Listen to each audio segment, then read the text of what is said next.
Hello, everyone, and welcome to Different Stages Radio. I'm your host, JJ, broadcasting in Vancouver, British Columbia, Canada.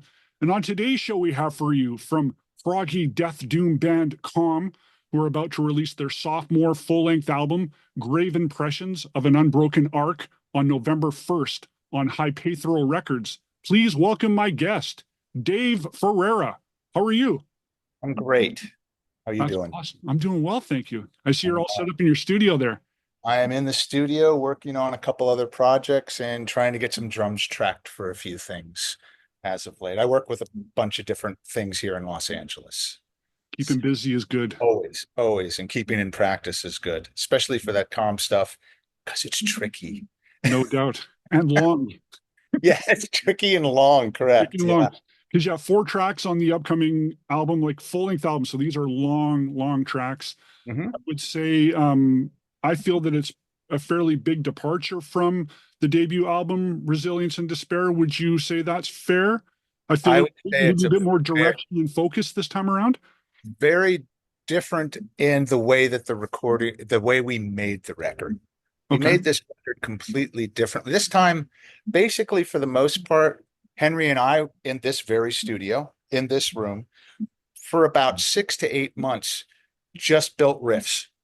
Just would play riffs. I'd play drum parts to them. More riffs, drum parts, more. That's all we did for half a year. And it was just random. This riff, that riff, just coming up with things that we liked. And then we would just talk stylistically. Oh, this has a Sabbath vibe. This has more of a Rush vibe. Oh, this is definitely black metal. This is Dark Funeral, that kind of thing. We had a good vocabulary as far as the kind of bands that we like, and we listened to everything. So we built it just riff, riff, riff. And then I would record everything in this room. We have a recorder in here as well as a PA. So I'd record everything and send him the MP3s of the riffs. He pieced it all together, and we'd come in and start trying to put together a song. And we were very conscious about trying not to do 20-minute songs. Very conscious about not doing a 20-minute epic. We were like, let's try and keep everything 12, 15, 15 or under. So we were doing that because we wanted it to, but we also were like, the first album I feel is 5, 6, 7 riffs. This was our And Justice to All. It was as many riffs as we could jam into. We were like riff central. As many riffs as we could throw in that made sense and would change the mood and the tempos. With the calm stuff, the first album, it was set on 50, and we went through it 50, and maybe a little bit at the end we jack it up a little bit. This was insane tempo maps, and we clicked it all out, made sure that we knew when a change was coming, it felt like there was a change coming, so on and so forth. So that was the building process. We really thought about how to put it together. Well, I'm glad you pointed that out with the building process because I find as dense and thick as this album is, and it's going to be a while to process it, which I love with an album. I don't want to get it right away. But I found that even though these are very, and I know the word epic gets a bit tiring, but as lengthy as the songs are, I don't find that they drag. And I find that the flow seems pretty natural. Like it doesn't seem all of a sudden you're spun into another direction and it doesn't make any sense. This doesn't feel like they're long songs for the sake of long songs. And playing the songs in the rehearsal room, I think Borderlands might be the longest piece, the one we just released the video for. They don't feel long when we're performing them. They feel pretty much to the point. We don't have super long intros. The first album had a lot of super long intro stuff. There's still the atmospheric stuff in there, but it's amongst everything that's going on. There is some synth and atmosphere going on and some atmospheric guitar. Minsu, our second guitar player, does a lot of that atmospheric, almost keyboard-esque kind of stuff. He does that on his guitar through his pedal board and all that kind of stuff. So that's all in there when we're playing live. And then Henry is kind of just the guy like pumping through it. So as far as they don't feel long to me at all.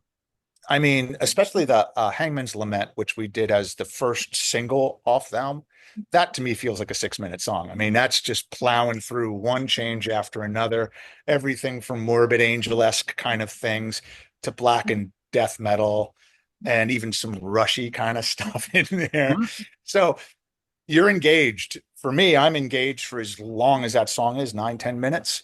It's like it's every twist and turn. So And it's they the don't feel baby long song. to me at all. And it's the baby song. It's the like the That's, edited version.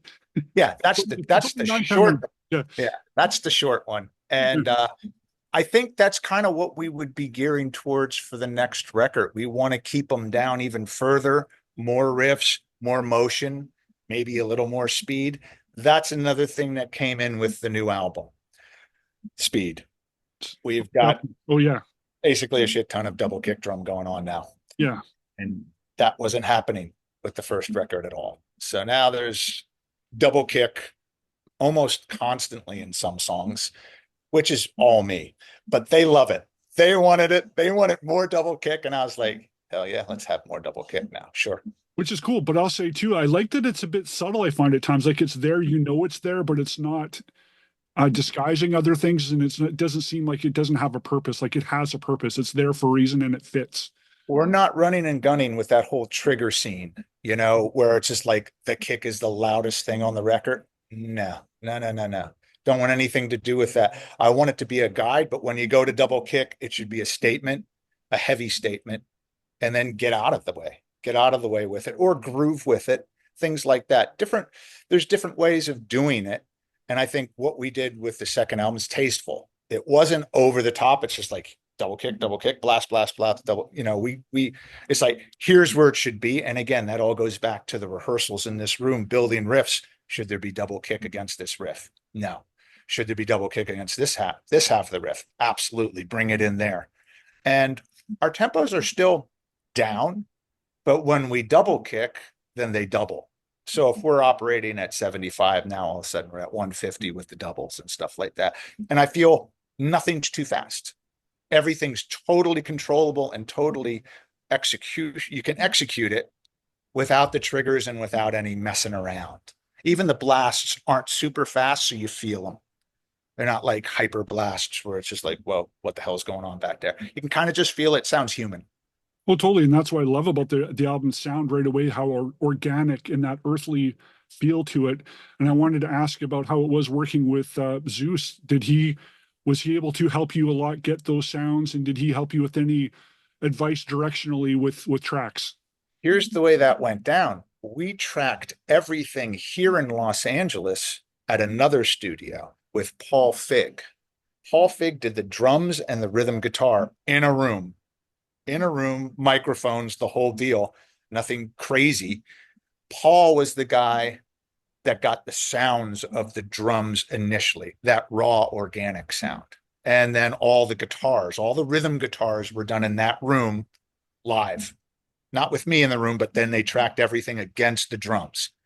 Then everything else was added in, and then it was sent to Zeuss. So Zeuss basically took what we had and just did his thing. I didn't say a word. I'm not going to say anything. He's the guy. It was magic. When I started hearing these things, when we started hearing these tracks coming back at us, I was like, wow, well, he just gets it. He totally got it. So as far as the lumber, you gave him all the lumber and he built the house. Exactly. There was no direction whatsoever, except every now and then Henry'd say, hey, Zeuss wants to know, do you use 2 hi-hats or using 1 hi-hat? I was like, 1 hi-hat. And he's like, 2 kick drums, right? And I said, yeah, 2 separate kick drums, not a double pedal. And he's like, no triggers. I said, no, there were no triggers. And he's like, the tom-toms, there's 2 up and 1 down. I said, 2 up, 1 down. You know, pretty simple stuff. You know, he would ask just, so I think it was a sonic thing, where to place things. You know, it's just like, it was a very conventional, not just huge panning and stuff. Yeah, it's just like, well, there's one of everything on each side. It's China, China, crash, crash, 1 ride, 1 set of hi-hats. And then from there, he would, you know, he's just the man. What can we say? I mean, everything he sent back to us, I was like, I wouldn't change a thing. Henry would be like, is there anything you want to change? I said, absolutely not. It's perfect. He's just got that. Yeah, he's got it Now, going. as I have the EP there, the First Yeah. Light of the Last Dawn that came out in June, was this tracked at the same time as the full Yep. length? They were. Absolutely. So it was all, Absolutely. Everything, all the drums, everything, still the same thing. That song is so different in its approach. That was the one we were like, it's kind of the oddball song because it had so many different aspects. And in writing, it was like the last thing we did. Hmm. As far as putting a song together. It was like, what about this? And I was like, it's real different. And I'm playing real different, but track same place, same deal. Everything was the same. I love that song. I love that song emotionally, but I think it's perfect as a single, and all the songs album wise fit very well together. The four other ones. Mhm. And interesting, the Black Sabbath song, the cover, Which is that was awesome. done here for me. Oh, I yeah. tracked the drums Okay. in here Nice. because it was last minute. It literally was a last minute deal. So I mic'd everything up, recorded it to my board, and sent it. So stems, and then the stems were built to do the song. Yeah, so I actually tracked the Sabbath song in here. Yeah. So it Beautiful. has much more of a raw garagey sound to it. Keeping it real. Keeping it real. Oh yeah. Yeah. Back to Minsu. I wanted to talk about him for a moment. So wanted to know, for one, what he's brought to the band, but also listening to those, like Borderlands, man, like, again, great track. But when you get to the solo, I'm like, my God, it's just the way it builds in the hills and valleys. And those are things I talk about a lot on the shows. I'm always such a fan of building solos. The other one was, yeah, Shadows Behind the Sun. Great solos. Now, does he do all the solos on the record? I know I'm asking multiple questions here, but does Henry do some as well? We'll start with Minsu. Okay. Minsu is kind of our sort of principal soloist. He's the gun. He teaches guitar. He's extremely fluent. He notates all these songs out. Uh, he's the mechanic. Definitely that mechanic thing. He comes up with fantastic stuff, and his influences are everything. Everything I can imagine his influence, from Page and Blackmore to the more intense stuff, Mustaine, all that kind of stuff. He is definitely the gosh, I don't even know. He's just got it all together as far as that. Henry does also play very impressive solos. I think in most songs, if there's two solos, Henry will be one and Minsu will be the other. That's usually the way we'll work it, except I believe in Hangman, that's all Minsu. That's all Minsu at the end. He's just going for it. Yeah. But they switch back and forth. Yeah. Henry's a phenomenal soloist too. And Minsu's in a different kind of solo, phenomenal too. It's just the two of them combined, as far as two guitar players, you couldn't ask for more. They're really on. No Great doubt. meter, great sounds, great tones, both using baritone guitars. Yeah. And humongous pedal boards. Giant pedal boards with lots of interesting effects. And Minsu does a lot of effects stuff within the songs that are in the record. He duplicates that stuff with his pedal board. A lot of that synth stuff is Minsu live. Yeah. Impressive. Impressive. Yeah, he's very impressive guitar player. Now, with that Borderlands video, how was that? Was that fun to put together? Was that any kind of challenge? Again, last minute, very last minute. Yeah. And we did it in a warehouse in the valley. And it was about 100 plus degrees in there. It was brutal. Really, really hot. And yeah, I mean, we got the same guy that did the video for the first album. Forget what the name of the song was on the first album. Same guy. We got the same video. Yeah. You're What was the song on the Reflections Doubt? Nope. No. Let's see. What is it? Let's see. Existence Asunder. Oh, there we go. Okay. Existence Yeah, Asunder. 1934. Yeah. Yeah. Existence Asunder. We did a shortened compact Right. version of that. Yeah, it's coming back to me Put now. that out. And same fella did the video for Borderlands, because he's just great. They're super fast. They're really good. Right in. Best guy, best video guy I've ever worked with. It's just so to the point. So everybody runs their parts, half a dozen times until you just can't do it anymore. And there it is. But that video was a lot of fun because it came together really quick. We didn't think about it too much. Henry had a concept, and I was just like, ooh, concept video. Getting Pink Floydy here now. So I was just like, okay. I had no idea what the concept was at all. And then we shot everything. And then when it was all put together, I was like, killer. It just worked so well. The whole vibe, just again, that was Henry coming up with a storyboard and just making it happen. It's kind of remarkable. No, it looks very smart and very pro. So yeah, you should be very pleased with how that turned out. You were talking earlier about live shows. So there was that West Coast run that you did back in June. Mm-hmm. How was that quickly? And is there any plans for any upcoming shows? Might you do an album release show, anything of that nature? Oh, there'll definitely be album release. That tour that we did up there, that was just a really loose throw together kind of tour just to get us out there. And playing just to see running two of the songs. Two is about as many as we can play on a bill, Yeah. And just for fun, just on our side, just on the West Coast. It was fun with the band called Dead Memory was one of the other bands that we played with. Cool band, very black metal-y, cool band. And it was just a run to see where we were at. We had a bass player who rehearsed with us, went up, we did the run with him, and then he stepped out. We've got another guy now. As far as considering, we'll do some local stuff here, but I believe we're trying to set some for real tour up in May. Like, go for it. Get out there. To America or going overseas, anything of that kind of deal, or? America. Yeah, Nice. Definitely United States. Maybe Canada, because the label's in Canada on the other side. Yeah. So we're definitely considering over Toronto area and then maybe down into New England states, New York, that kind of thing. Also probably back up again. I'd love to get into Vancouver. I love playing Vancouver. Portland, Seattle would be a must for this kind of stuff. So we probably up between two different sides and try and get up, back down. It's really hard to do because everybody's got jobs. And we're not going to make a dime, but we're going to do it. We're definitely going to do it. Because you're fans and the people want to see you live. That's what you do. The dues. So the album's coming out November 1st. There are multiple formats, multiple configurations and different packages that way. Can you let people know what's going on with that? That's a lot of what Henry does with the label itself, figuring out packaging.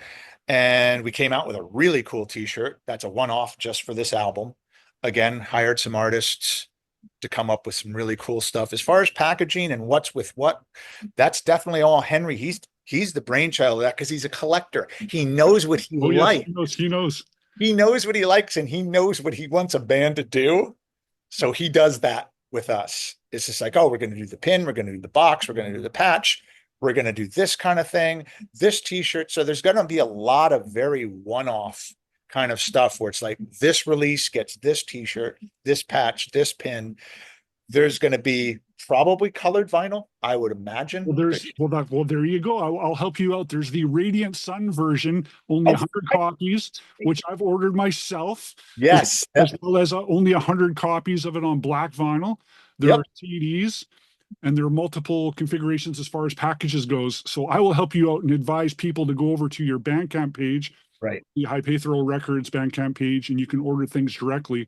Also, I'll have everything set up on pre-order through the differentstagesradio.com page as well, because we want people to buy this record because it is something that I think could be that silent thing that people are talking about, 6 months or a year or two from now going, did you hear that Calm record? And then all of a sudden, it's one of those things you see on Discogs or eBay going for a couple grand because somebody pooped the bed and didn't get a copy. There you go. And by the time that's all happening, we'll probably be working the next thing. But I think this album, more so than the first one, this album deserves some touring. This one, I really feel like it hits home in a lot of different ways. And the kind of bands we could play with, because it's not just doom. It could be anything. We could play with black metal bands. We could play with straight death metal bands. We could pair up and do a lot of different things with this. It's not a straight up pure doom album, although Borderlands is very doom. And I do love that song. Probably one of my favorites on the record is Borderlands because it hits so hard. But there's a lot of different aspects of what we're doing. So this one we want to tour with. Yeah, and I think you're right by talking about the Pacific Northwest in particular, because the whole kind of Cascadian thing from Vancouver, I'd say through Portland down to Eugene, like there's a lot of bands in there that totally, I think you would fit very, very well with and do some awesome shows. So maybe there's some summer festivals I'll just throw out there that might be something to consider next year, which would be awesome. Yes. So I appreciate your time very much. Anything last you'd like to say to people? Buy the album. Buy the album. It's gonna be, it's something. It's a lot of work went into it. And from me as a drummer and a member of the band, listening to it for me does not get old. I listen to it a lot, mostly to keep it in my head because we have to play this stuff. But I love listening to the record. I love the way everything came out on it. Vocally, I think it's absolutely spectacular what Henry did with that record. I mean, it really hits me. So get that record. If you're into this kind of stuff, which I think QAALM is almost anything, in my opinion, in heavy music, it's a little bit of everything. Grab that record. I think you're not going to be disappointed by it. Grave Impressions of an Unbroken Arc on High Pathral Records, November 1st. Buy it. There'll be links at the end of this video, so please do so. Thank you, Dave Ferrara. That was a good time. Nobody got hurt. Cool. Perfect. Fun. This is Different Stages Radio.